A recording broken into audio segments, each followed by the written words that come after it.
the way it is. That's the way it's been.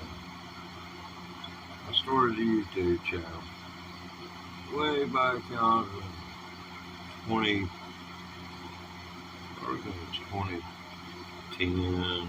Well, y'all can go check. I mean, it's public record. Right here on my profile, you know your date of origin that you signed up posted to about you. Whether you got the content or not, you have a page on YouTube, whether you know it or not. That's how they find you, is to subscribe to your channel. Because if you'll post your name or just post a comment, whether it's nice words, bad words, I'm still going to friend you because I believe in you. I believe that we all got more in common than we have ever had. More now than ever. It's us against the world. They've all ganged up on us. They're coming at us from all angles. We don't get together as Americans, and we're all going to do anything. And I want someone who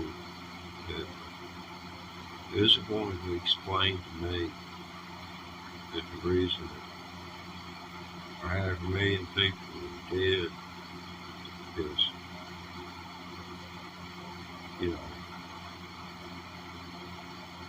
something that I don't know any more about. When they get done, did when they started, and in other words, I'm endorsing Kamala Harris for Vice President. I just wanted to say that. I mean, Taylor, she come out to cause it too. She's a cause supporter. Now, if I'd have had my druthers and we knew this was coming, I think Gavin Newsom had been a fight. But I think Gavin Newsom, he'd have been the man standing up there against Trump.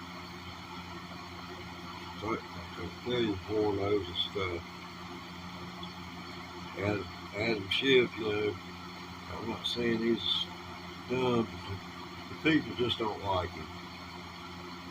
He might do well in a congressional district, and, do well around home. But on national stages, it's just not gonna click. It's like J.D. Vance.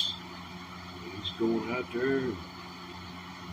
We got the Don upset because he made a comment about abortion, which, the Donald hadn't approved. He said so. Anyway, been at this for a good while. Being here on YouTube, and I started out with this.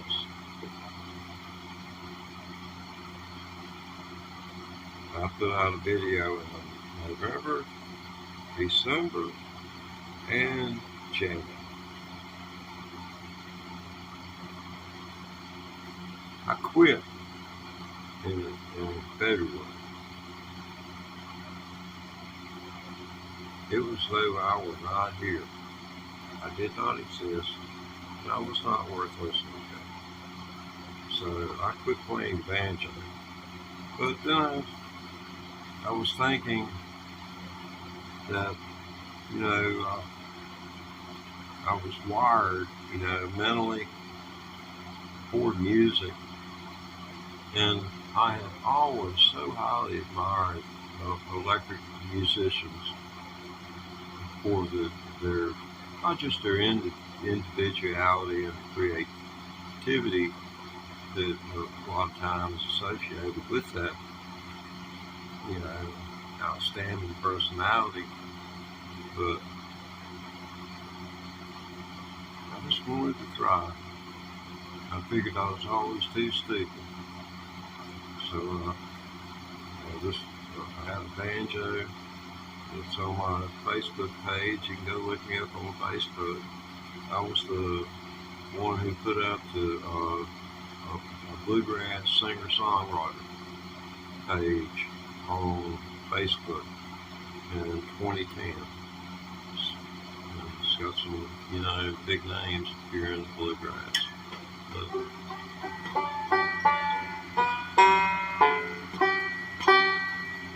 man, I hate this thing.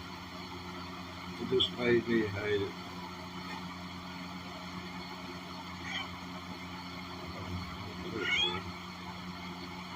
She wants to come in, tell her come on in. Just keep it down. She gets to squalling. You get on her, she starts squalling now. Y'all get a little loud sometimes.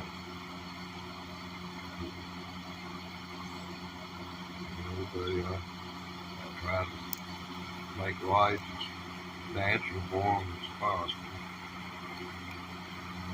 What will be, if it never happens. And this may take a minute because, like I said, I quit playing banjo in 2012. Wait a minute. No, it's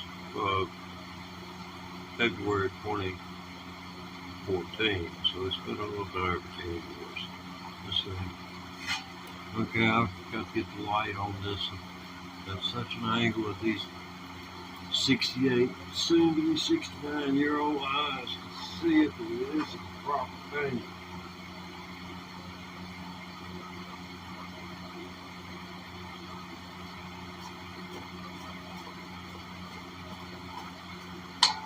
There it is. It don't pop, it ain't much nowhere. And it's one part's gonna be out of tune, and the other part's gonna be in tune. We're gonna check the middle string, because the middle string will tell you whether you were high or whether it was high or was it low. Yeah.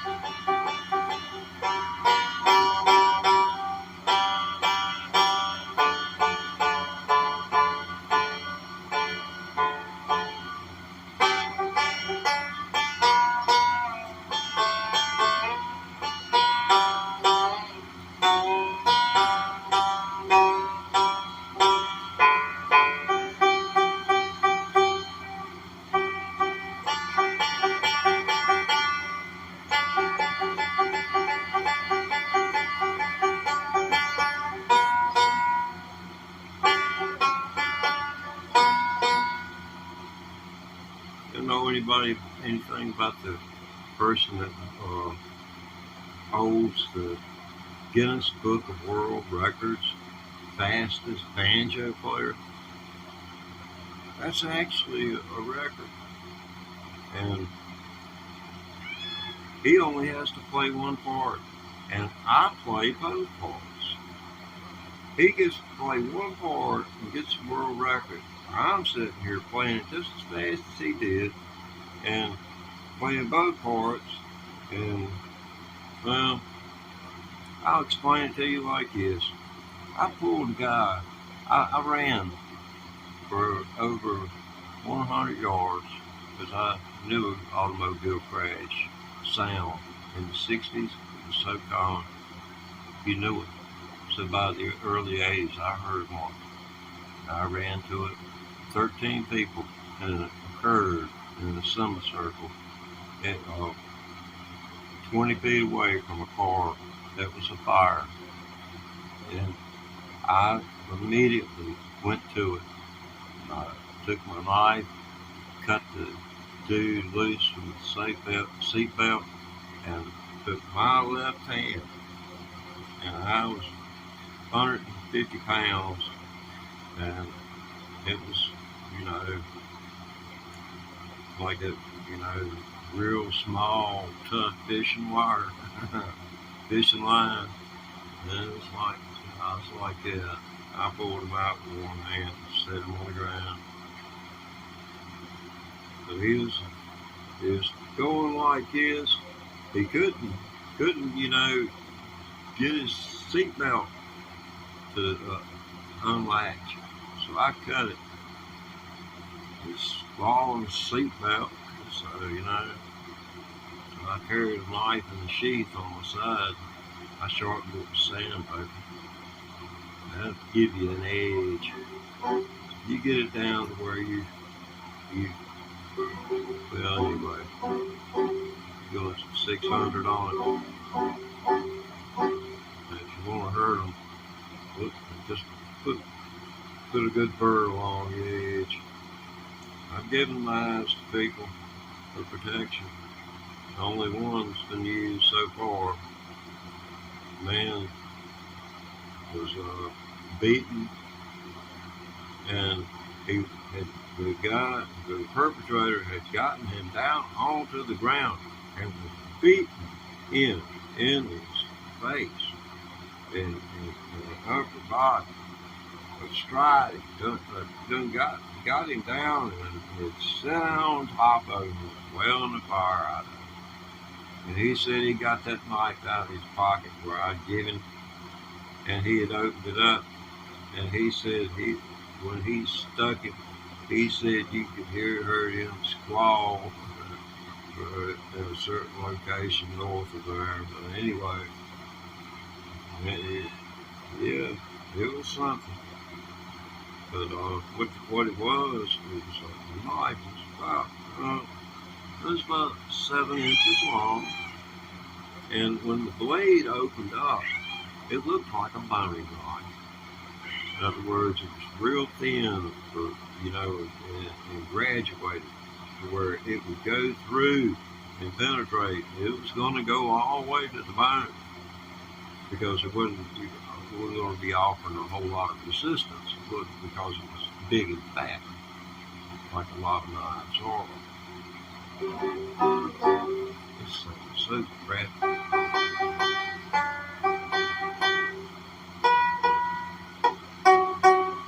No wonder. You hear that?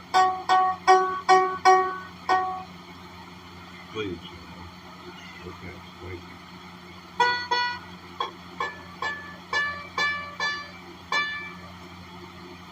you. Yeah. Let's tell you why I hate them.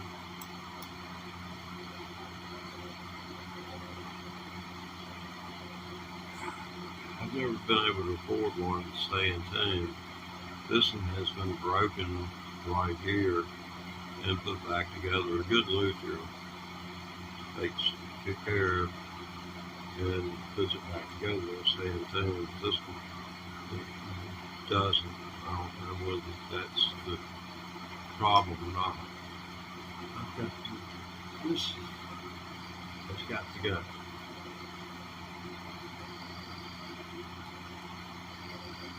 Don't worry, I was walk monitoring things for so long.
Oh wow, I have to apologize for that.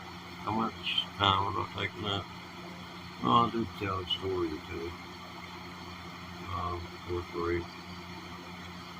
Yeah, someone was commenting in an earlier live stream today about me doing the hesitation blues.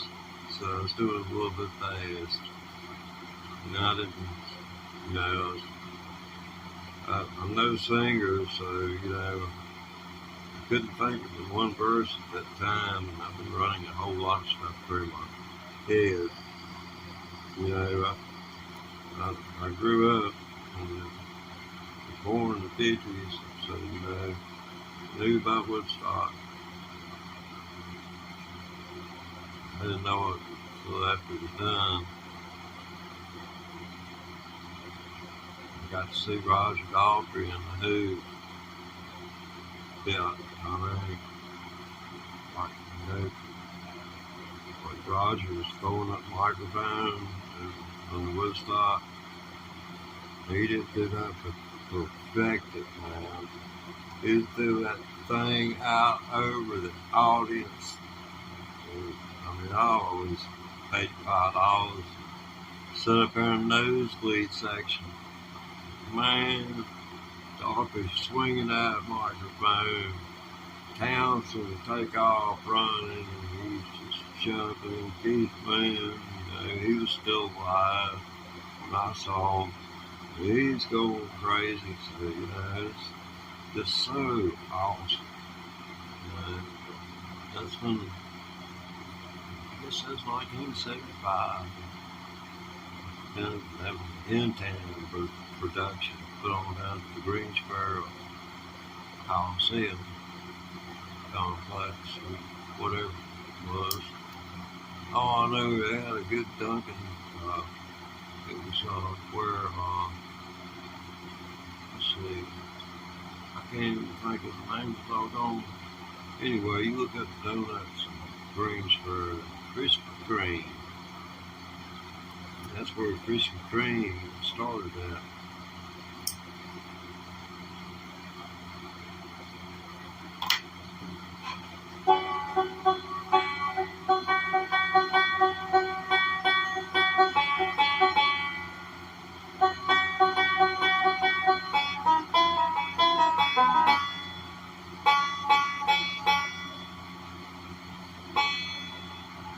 The thing is sound out of tune. It is out of tune. Coconut Bridge. See, the point, the whole thing about this is right here at the edge of this is equidistant to this here at this point. It's the same distance from here to here as it is from here to here. And if you shorten this distance, this string is going to sound when this banjo is tuned. And I can tune it. And it be out of tune, but because the bridge is cockeyed. That's how sensitive I am about it, and being that sensitive is drives you nuts. It was part of why I quit. Because I spent so much of my time tuning the instrument. It wasn't as bad. I wouldn't spend a half hour like I've spent messing with it here to do it. But it would take up a couple of minutes every hour just to make sure to touch it up and make sure that everything is right. Because once you get, this is a brand new high, brand new bridge, the tailpiece is shot on it, and the neck needs to be reseated, and because it's wobbling side to side, all of that's, going against it, and therefore it's not right, so I should have gotten it out earlier before I started the video, but maybe somebody's learning something.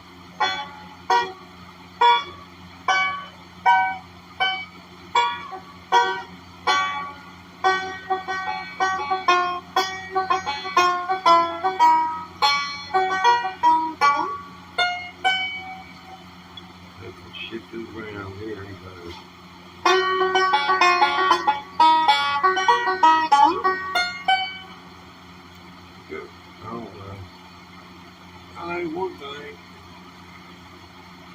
This will help.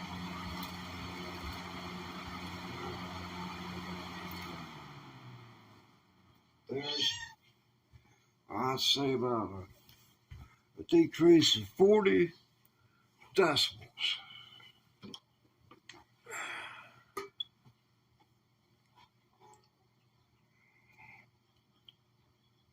One thing I have enjoyed about trying to learn to play the electric guitar is the amplifier. The strings out of tune. You know, it can get tuned quick. You know.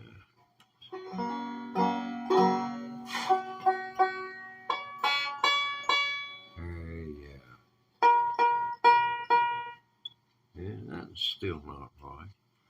What you have to do on these B strings, is some people do it right here, but that's not the way to do it. You do it down here.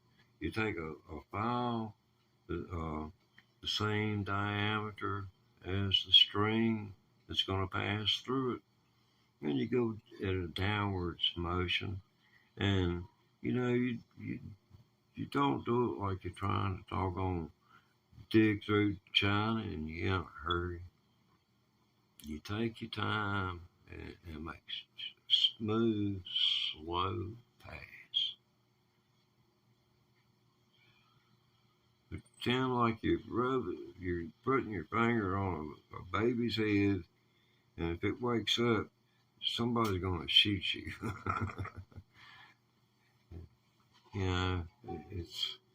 You slope that out, and then that increases the string length from here to here, which I told you earlier, this is a midway point.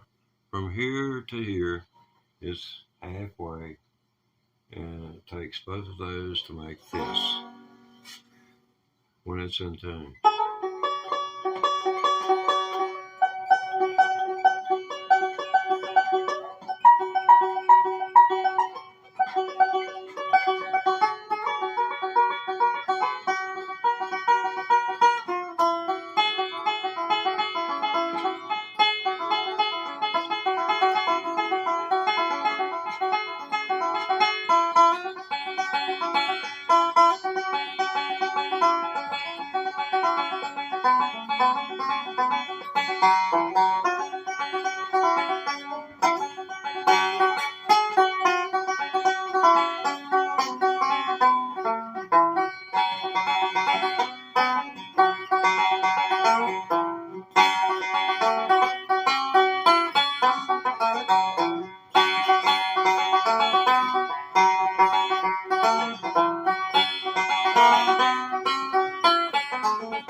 Listen back to that at like 1.5 speed. You can adjust the speed on your player to play this audio faster, and because if you'll do that for most of the stuff I'm going to do, because I'm going to be about 25% behind where it should be, punching. It'll sound like a monkey on a grinder box. The notes won't sustain long enough. It'll sound mechanical. That's it's Keith Richards.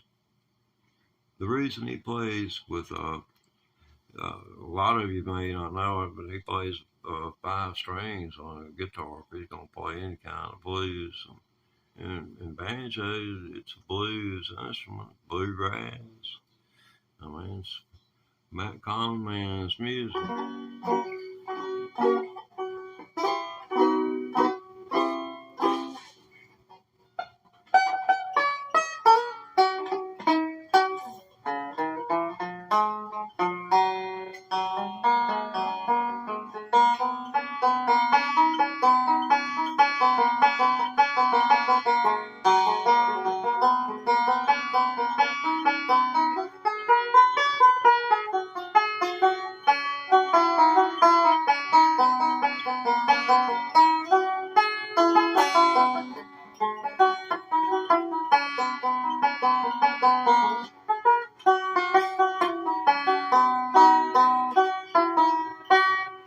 Yeah, it goes.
Let's see.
oh, oh man! I started thinking guitar licks. May as well get some damn good out of this thing tonight. Oh, wow! I got any water? Yeah, it's easy to mess around when you get old and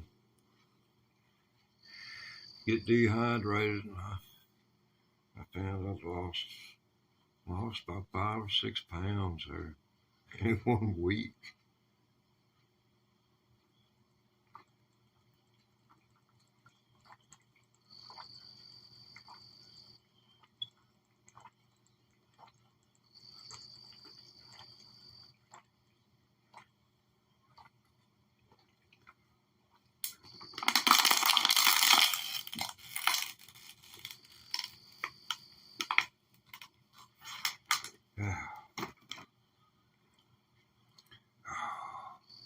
Yeah, I guess about an hour from now, I have to set an alarm here.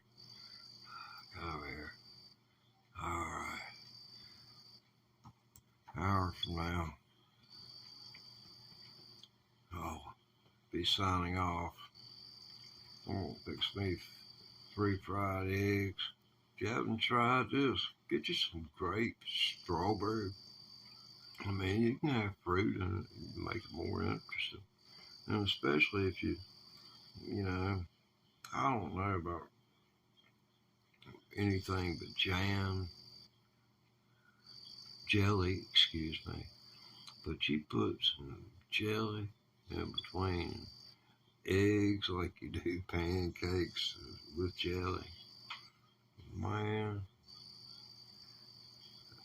that stuff's so good. It just makes eggs taste so much better.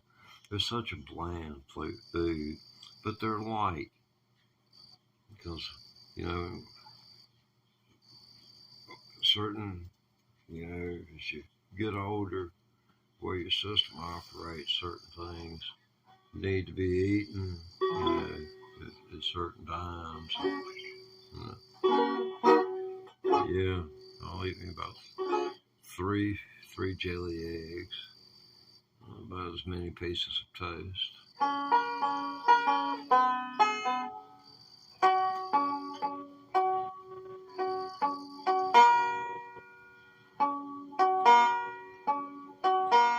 Yeah, won't be long.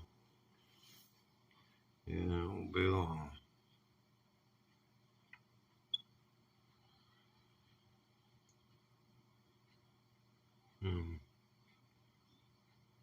I came to a conclusion.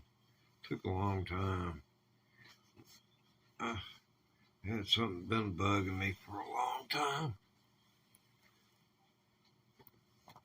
Being scared of the dark. I was 24 years old, and I got some people.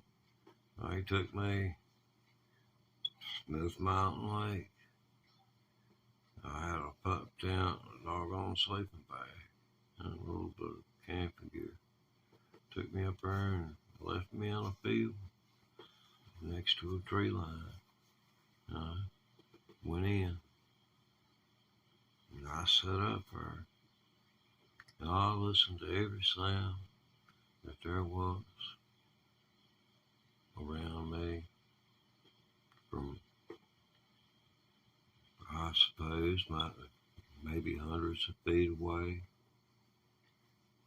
I mean, I was on the side of a mesotrophic lake. A mesotrophic lake is extremely alive that time of year, which would have been around June. There would have still been spawning going on at that time. And particularly when you arrive around midnight, early morning hours.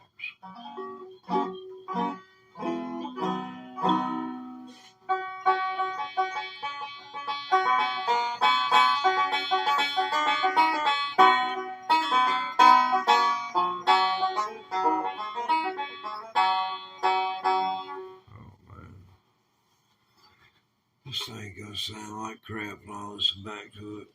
I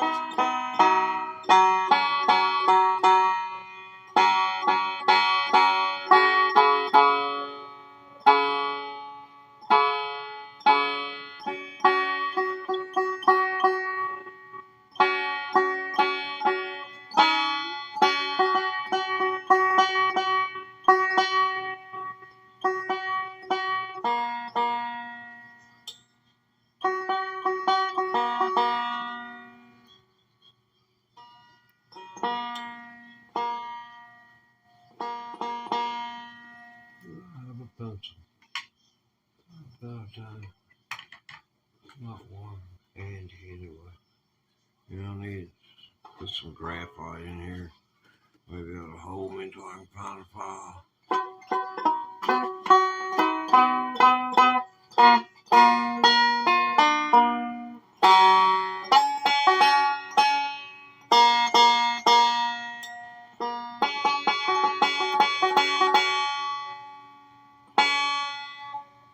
I'll just tune with the second string and I won't have nothing to worry about.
But anyway, so is life. What Tony Rice said. So is life. And you go. In a flash, making coffee.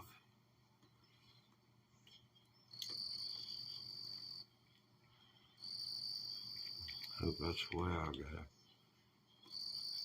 The way the worse off you get, more information they give you. Because, see, they came out with a survey, with a report from the government. See, the government, years back, 30 years ago,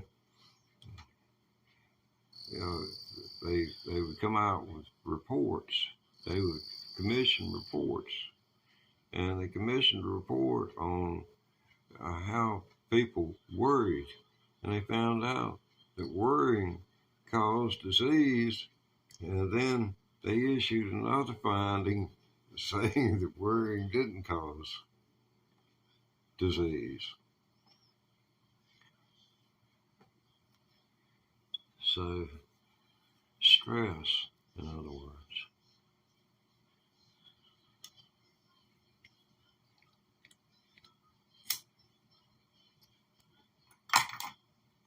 It used to be that when you said they, it was automatically assumed you were talking about some government official or a statement from a government organization concerning something. And that was the way it was looked at. And it was them and us. And they were our government, and they were our officials. And we had to abide by what our officials said, because they were the makers of the law, and we agreed to let them represent us because they said they had our best interest at heart. And most people don't know that people like Rupert Murdoch, he's licensed, and he signed a piece of paper saying he would operate that station of his in the better interest of the American people. That's a statement that's been being signed since the 1930s by every owner of a radio station. Small, large, I don't give a damn how big. You've got to sign that promise to the federal government because it's regulated by the federal government. Any broadcast entity that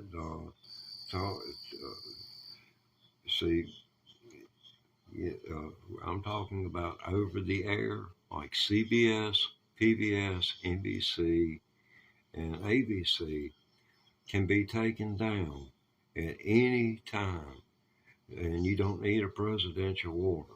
All you need is some kind of catastrophe in leadership, and they start doing propaganda over their network,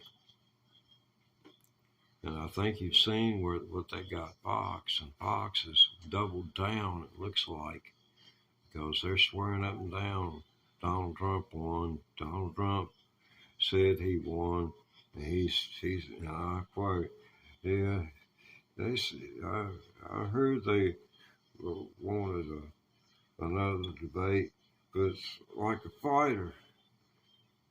When a fighter beats somebody, the one they beat always wants another shot, you know. So we'll see. Stay tuned. Anybody got any requests?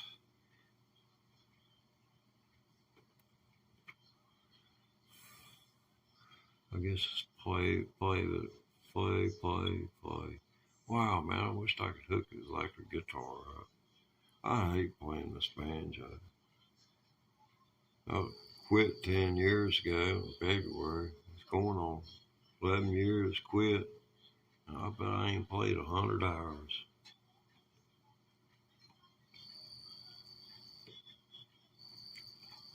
I am kind of curious. I'm going to try and play something real slow and then and see if I can get the strings to ring loud enough, because when you play a video back at a higher speed, it changes the timbre. That's the sound of the string. It'll still be the same, but you won't have that after sound. It's not going to have time to resolve before something else drowns it out. Now, this is a 1966 Gibson Mastertone, allegedly. It was owned by a man whose preacher's son wanted it because a drunkard in the family had let it get out of his hands, and it was in a music shop here in town, and he picked it up. He got it. He got into it with the preacher, and the preacher, I guess must have put a doggone hex on him or something. He bought this banjo, and he bought it up here to me, and he bought it up here this way.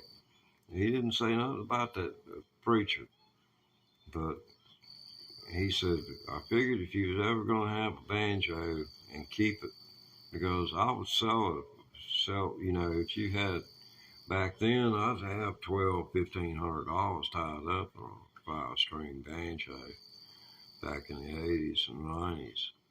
And that was a whole lot of money back then. And it's more than most people walk around with in a month.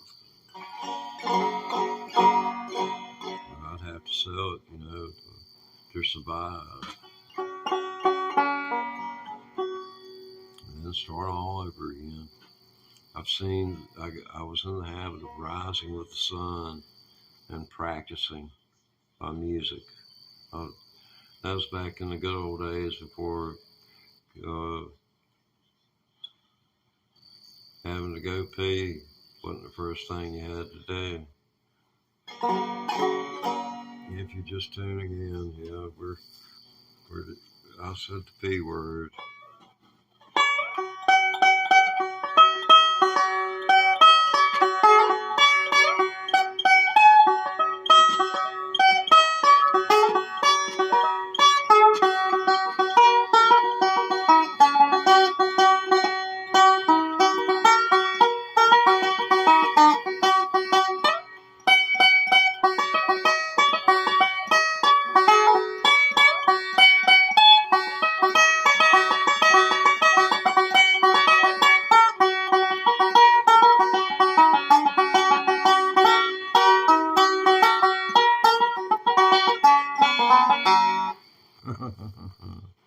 Yeah, you can tell it's been a while since I played.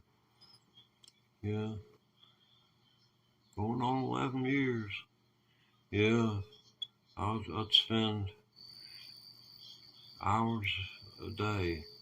I was determined I was going to come up with a style of my own. And, you know, I've come up with.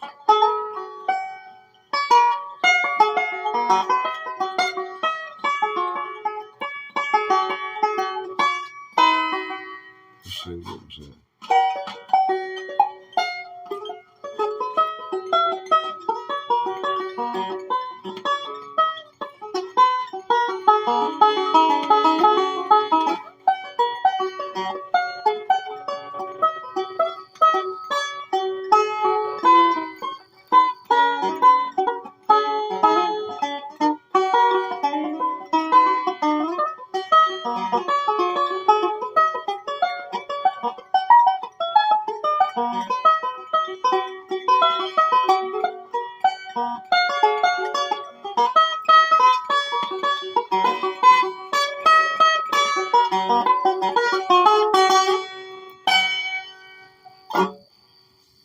But that's one of my brainchilds. Don't have much creativity about me, I don't guess. Ain't nobody ever came and got me. Because that's the way they do.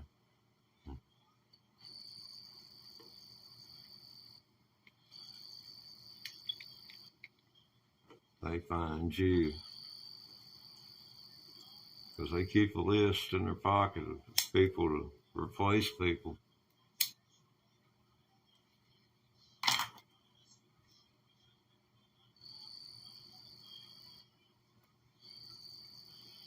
Yeah.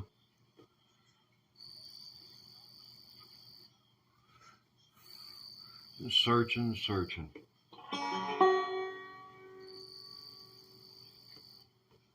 But that's part of that's the most intriguing thing about it.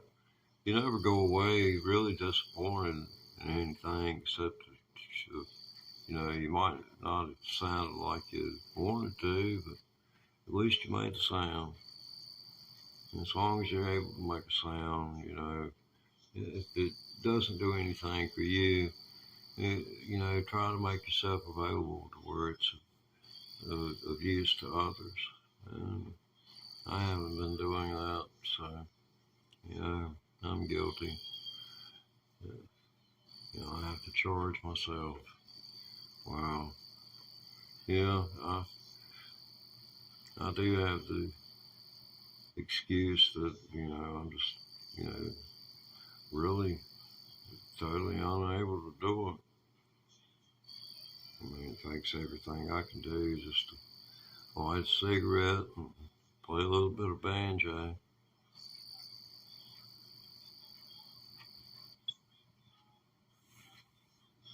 I don't inhale it. It's just the thing.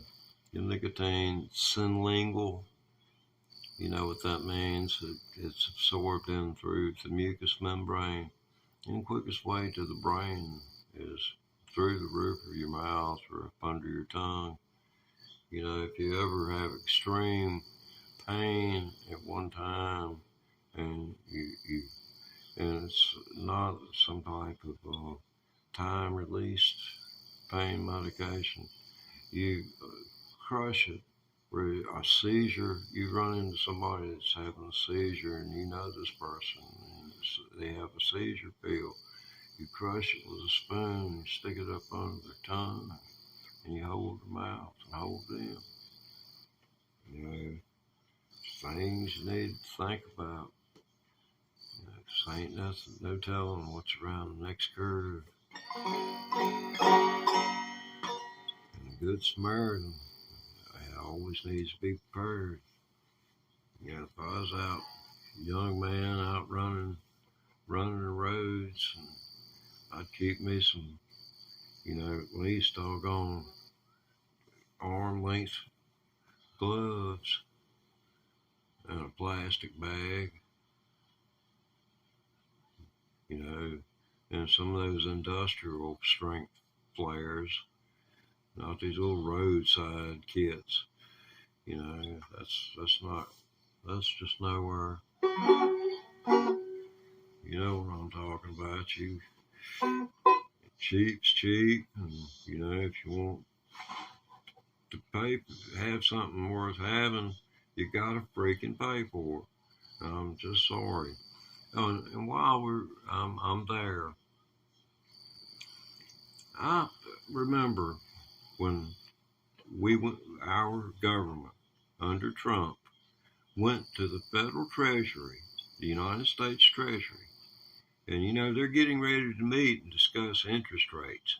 And the Federal Reserve, we went to the Federal Reserve and we borrowed $2 trillion. Now, what does that mean? What that means is that we borrowed $2 trillion, which is 900 billion less than the total amount of currency in circulation within the borders of the United States, the continental United States. You can fact check me on this. I wouldn't lie to you. I've done a lot of things in my life, but I would not lie. You go down that path, you mislead somebody, and that's on you.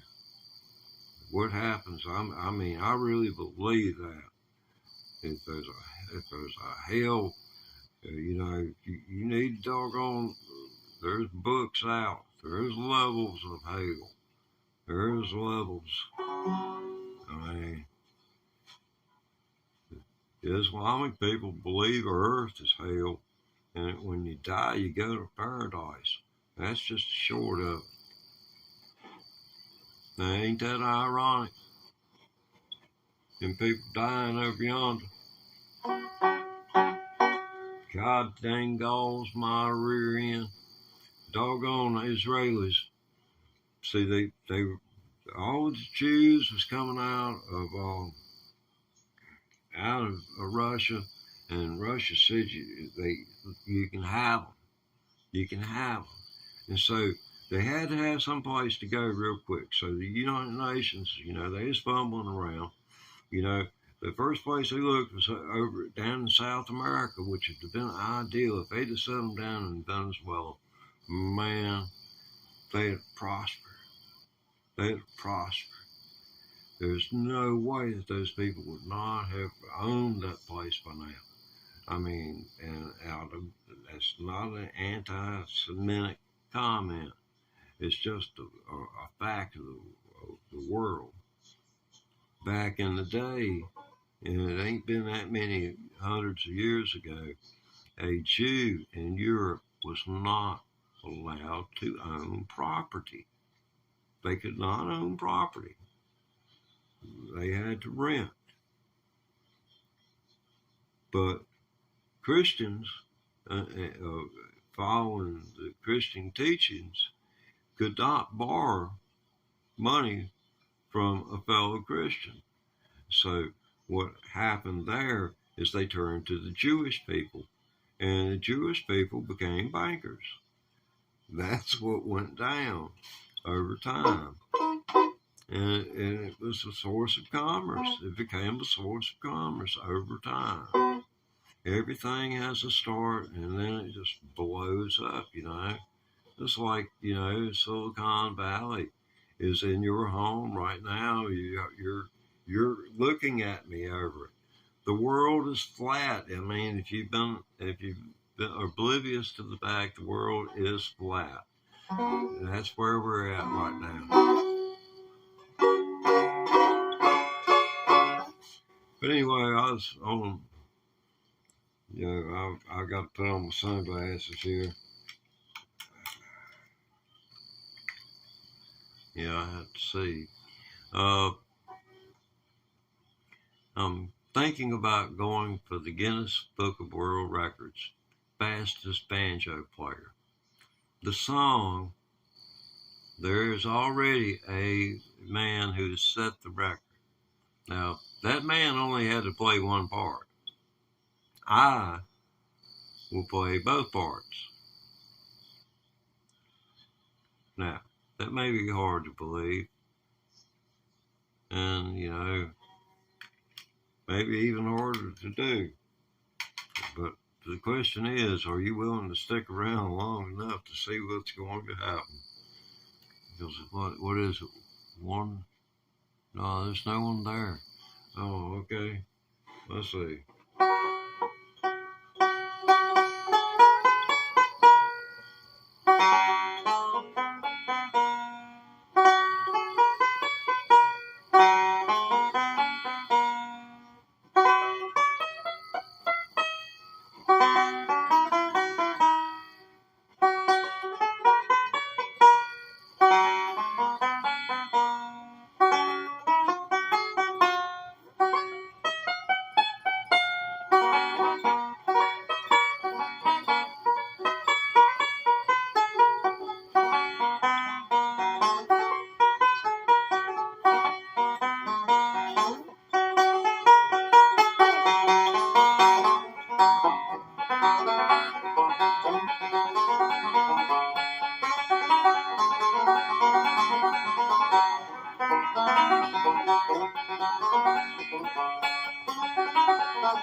And that's that. It's got to be faster if I'm going to break the world's record. But I think that's the way the man should have had to play it.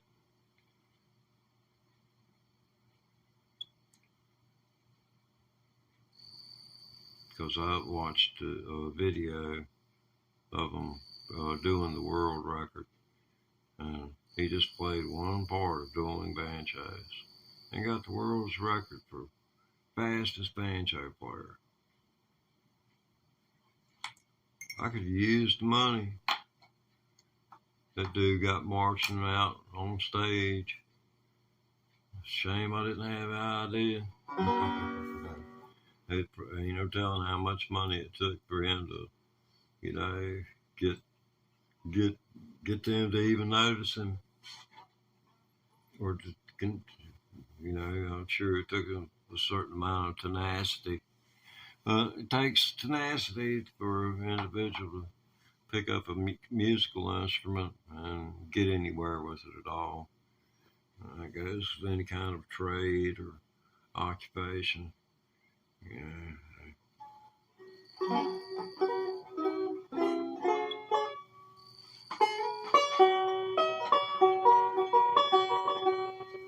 Let's see here.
That leaves your arm cramped. That's why I don't like to do it. Takes about 10 to 15 minutes for the muscles to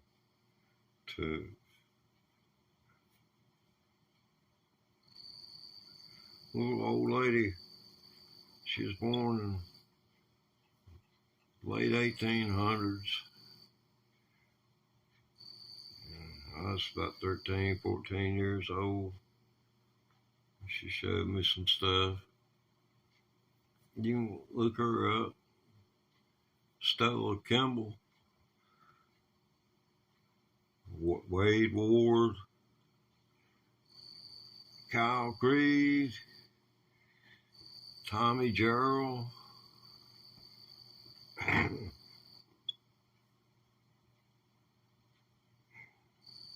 Alan Shelton.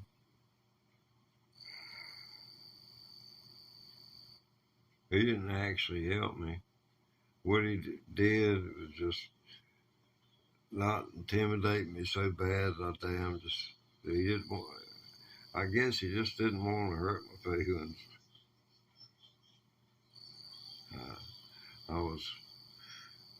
I hadn't been playing banjo very long.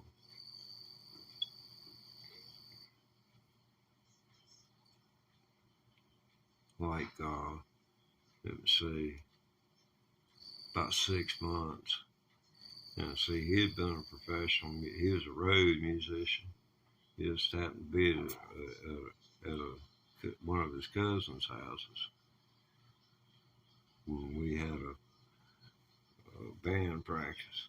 So I started out playing clawhammer banjo, and that's what everybody wanted me to play.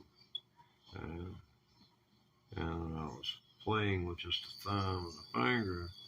So you didn't have any education or material available when I started. So it's pretty much, grab it and get it, best you could.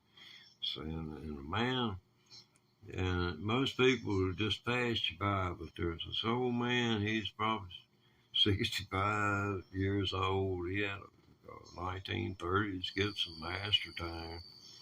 And he told me, he said, you need to start using the middle finger. And I said, middle finger? He said, yeah. He said, if you don't do that, he said, you ain't never going to do it. So, I kind of was dismissive about it. And then the second thought, a day or two later, I put it on there and I started trying to do it. And I went and got one lesson. And I got the Earl Scruggs 5-string banjo book. And that first lesson, I learned enough from that man to learn how to read the tablature. And that was in 1970, I think.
Still big fat zero.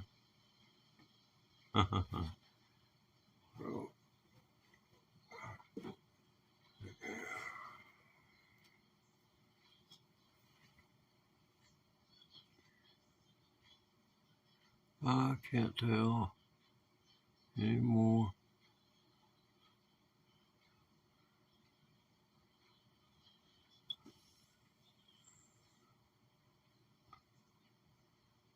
Let's smell. Yeah, I know you'd read it that you could. Let's see.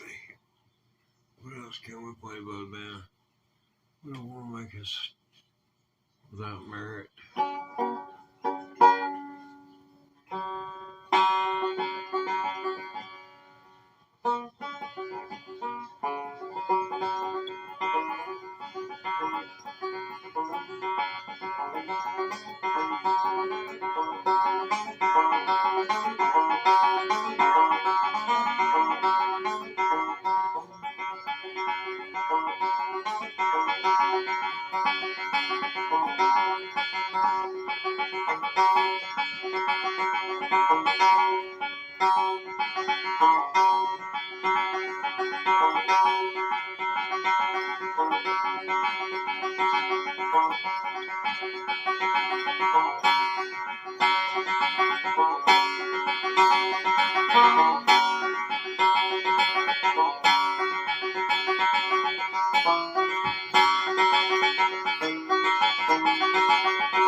Oh, well, man.